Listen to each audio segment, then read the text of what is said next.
Muy buenas a todos. Hablamos de dietas veganas y vegetarianas, planificación y nutrientes clave. ¿Qué diferencias hay entre una dieta vegetariana y una dieta vegana y cuáles son las razones más comunes por las que las personas eligen seguir este tipo de dietas? Bueno, principalmente la diferencia entre dieta vegetariana y dieta vegana es que la dieta vegetariana excluye todo alimento de tipo origen animal, pero no en cambio sus derivados. Por ejemplo, huevos, lo que es la leche, miel, etcétera, ¿vale? Estarían incluidos dentro de una dieta vegetariana. En el caso de una dieta vegana, excluye todo tipo de alimento de origen y derivado animal. Por lo tanto, huevos, leche y miel en una dieta vegana no existirían, entre comillas, dentro de esos procedimientos. En concreto, ¿cuáles son las razones por las cuales hay personas que toman esa decisión? Que no es para nada negativo, ni mucho menos. De hecho, se puede tener una dieta vegetariana totalmente en condiciones, ni vegetariana o vegana, no hay ningún tipo de problemática.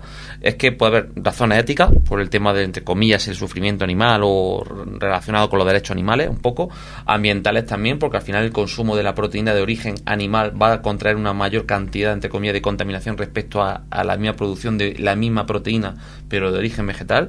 Y luego también por efectos relacionados con salud. Hay muchos metaanálisis que relacionan el consumo de carne procesada, que luego eso es otro tema para hablar en otro episodio, sin problema, donde se relaciona ese consumo de carnes procesadas con, pues, la posible aparición de enfermedades como cáncer y otro tipo de patologías relacionadas con ese consumo. Entonces, básicamente sería un poco esa la diferencia entre dieta vegetariana, dieta vegana y las razones por las cuales se utiliza ese tipo de opción en paciente-cliente. ¿Cuáles son los nutrientes clave que deben tenerse en cuenta al seguir una dieta vegetariana o vegana? ¿Y cómo se pueden obtener a través de fuentes vegetales? Bueno, principalmente la más conocida, la vitamina B12. ¿Por qué? Porque la vitamina B12 solo se encuentra en alimentos de origen animal, no se encuentra en alimentos de origen vegetal. Por lo tanto, aquellas personas que utilicen un patrón dietético relacionado con que sean vegetarianas o veganas deben incluir suplementación con vitamina B12.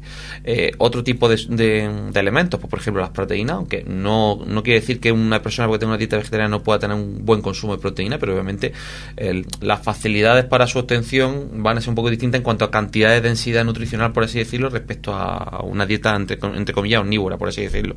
El consumo de hierro, que también se relaciona sobre todo con el consumo de lentejas, tofu, espinacas, frutos secos, por ejemplo. El calcio, que lo podemos encontrar, por supuesto, en bebidas tanto vegetales como animales, como en el caso obviamente de lo que es la leche y demás, y leches fortificadas.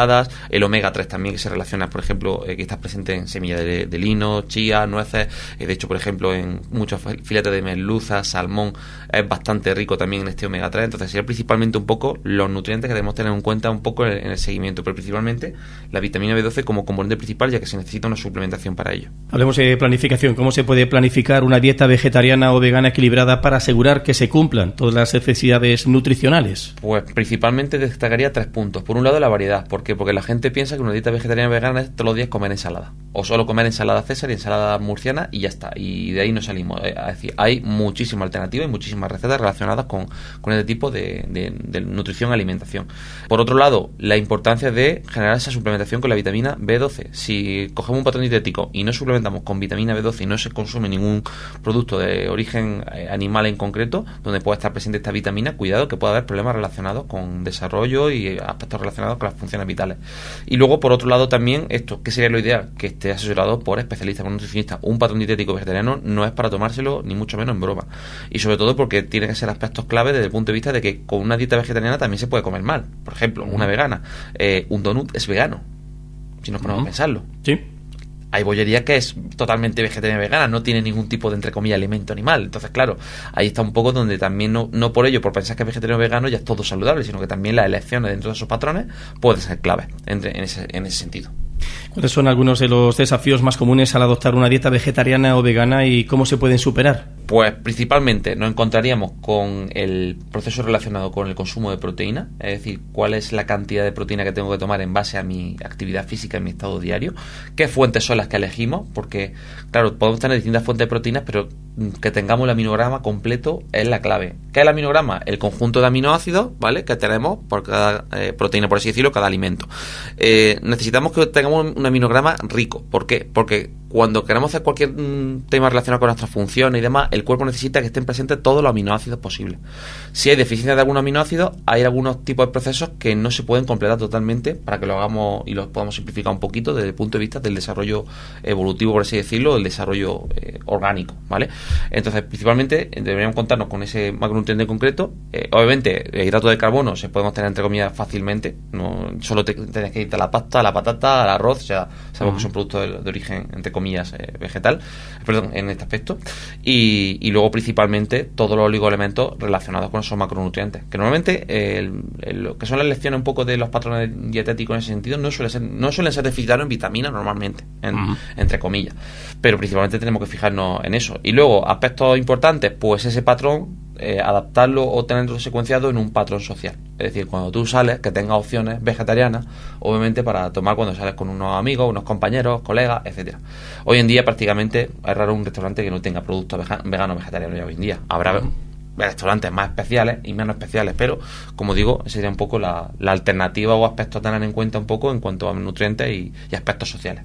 Gabriel, sobre este tema hay muchos mitos también, ¿no? Los más comunes, ¿cuáles son sobre estas dietas vegetarianas y veganas? ¿Y qué dice la ciencia al respecto? Pues básicamente, a ver, el mito de la vegetariana o vegana es que son dietas insuficientes, es decir, que no aportan todos los nutrientes o suministros relacionados por una persona. Esto depende mucho, ¿vale? Normalmente, per se, una dieta vegana vegetariana puede ser una dieta totalmente factible y saludable, siempre y cuando se tengan esas consideraciones. Otra cosa es que en función, por supuesto, del estatus o sobre todo los aspectos relacionados con la contribución del rendimiento físico, sea más optimizable o menos, pero desde el punto de vista de la salud, de hecho, puede ser uno de los patrones dietéticos con más evidencia científica existente en cuanto a la prevención de muchas patologías.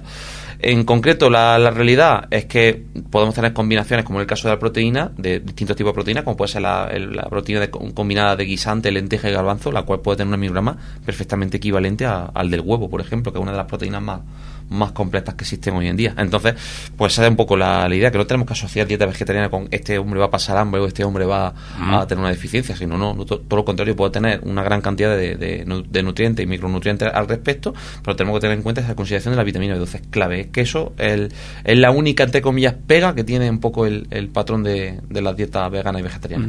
¿Y qué impacto tienen las dietas vegetarianas y veganas en la salud a largo plazo según las investigaciones actuales? Pues principalmente al final es un poco que se relaciona en los distintos metaanálisis que cuanto mayor sea el consumo de fruta, verdura, legumbres y hortalizas, mayores suelen ser los efectos relacionados con longevidad en personas, mejora del estado de salud, prevención de patologías. Entonces hay una evidencia científica que nos abunda y nos apunta a que prácticamente la base de la alimentación tendría que ser fruta, verdura, legumbres, hortalizas en ese sentido, y luego adquiriendo obviamente la proteína en función de ese gusto, entre comillas, o patrón que elija la persona. El que elija un patrón vegetariano o vegano, pues tiene todas esas fuentes de proteínas que hemos dicho. El que tenga entre comillas, un patrón, entre comillas, relacionado omnívoro, que pueda comer un poco de todo, pues ya tirará por fuentes como pescado o carne, etcétera. Entonces esa es un poco la idea en cuanto a la parte de sostenibilidad y demás. ¿Cómo contribuyen las dietas vegetarianas y veganas a la sostenibilidad ambiental y al bienestar animal? Pues básicamente lo que se busca con este uso de este patrón es que se aumente obviamente el consumo de productos vegetarianos y veganos, lo cual haga que al final la producción de 1 kilo de proteína o X cantidad de proteínas difiera en una menor contaminación, algo que obviamente se tiene estudiado, que para generar, por ejemplo, 1 kilo de proteína animal se necesita mucha más cantidad de contaminación respecto a la proteína vegetal. Eso no quiere decir que la proteína vegetal no genere contaminación, ojito, pero la reducción es en ese aspecto significativa. Y luego, sobre todo, por el aspecto relacionado hoy en día con el bienestar animal, obviamente, que al final se intenta evitar, entre comillas, el uso o la matanza de animales en ese sentido, algo que puede ser un aspecto ético totalmente comprensible. ¿Dónde está, por ejemplo, el uso, dónde estará el futuro? Pues hoy en día ya lo estamos viendo alguna vez, si estamos viendo los telediarios, ya se está haciendo carne con impresión 3D, ya se está haciendo con células madre, y no hay necesidad, entre comillas, de sacrificar a un animal. Pero claro, tenemos que ver ahora también los efectos a largo plazo y medio plazo de, oye, ¿cómo son las carnes relacionadas con impresión 3D? ¿Qué afectaciones puede tener la nutrigenómica y la nutrigenética de la persona? Eso puede ser un poco algo interesante de cara a estudiar en el futuro. ¿Dónde podemos encontrar recursos, recetas y apoyo para adoptar y mantener una dieta vegetariana o vegana? Básicamente hay distintas instituciones. De hecho, el Ministerio Ministerio de Salud y demás tiene distintas campañas en España en ese sentido. Aquí podemos mencionar, por ejemplo, a algunos compañeros dietistas nutricionistas, como puede ser el caso de Héctor Sánchez, que tiene un blog bastante interesante y además ha publicado muchísimos libros, entre ellos, su blog se llama Mi Dieta Cogea. Es el que esté metido en el mundo de la nutrición, es raro que no lo conozca, y de hecho es un muy buen amigo mío y conocido. Y en ese sentido, pues hay también muchísimos profesionales relacionados con la parte también del vegetarianismo y el veganismo.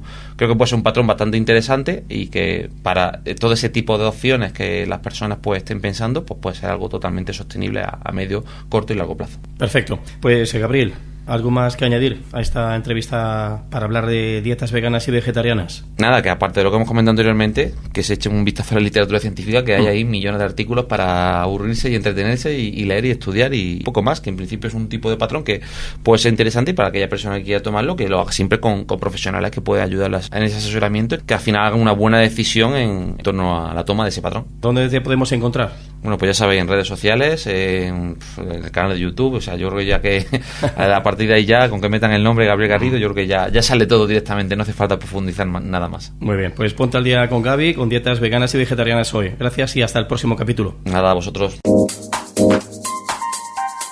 Se te presentan cada día dudas sobre tu estado de forma, de cuál es la mejor manera de realizar ejercicio o de cómo eliminar la grasa que te sobra. Ponte al día con Gaby. Hola, soy Gabriel Garrido y estaré encantado de estar contigo todos los miércoles a partir de las 11:10 para hablar de nutrición, entrenamiento y en definitiva mejorar todo lo que tiene que ver con tu estética, tu salud y por supuesto tener tu mejor versión.